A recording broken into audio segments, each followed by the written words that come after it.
I always thought I could handle anything life threw at me until I stumbled across a series of photos that shattered my world like a glass dropped from a high-rise. My partner had left for what was supposed to be a mundane business trip, but social media had other plans.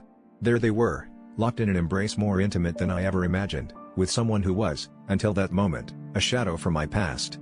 This wasn't just any stranger, it was the person I had spent years believing was my estranged sibling, someone I had mourned and imagined living a life parallel, yet separate from mine.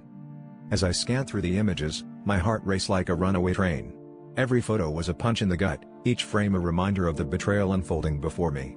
The setting was unmistakably romantic, sunsets on the beach, candlelit dinners, and stolen glances that spoke volumes.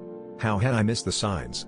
How had they orchestrated such a deceitful charade right under my nose?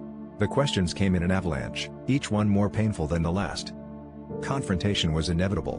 When I finally cornered my partner, the look of shock on their face was almost as satisfying as it was infuriating. They stumbled through excuses, weaving a tapestry of lies that only served to tangle them further.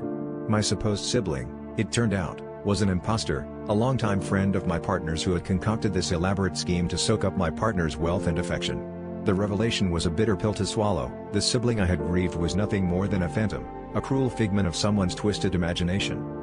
In the fallout, I was left to reassess everything I thought I knew about love and trust. The internal conflict was a raging storm, tearing apart the foundations of who I thought I was.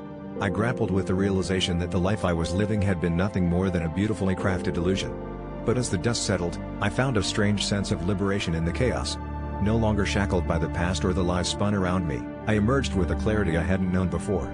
It was time to rebuild, step by step, on the solid ground of my own truth.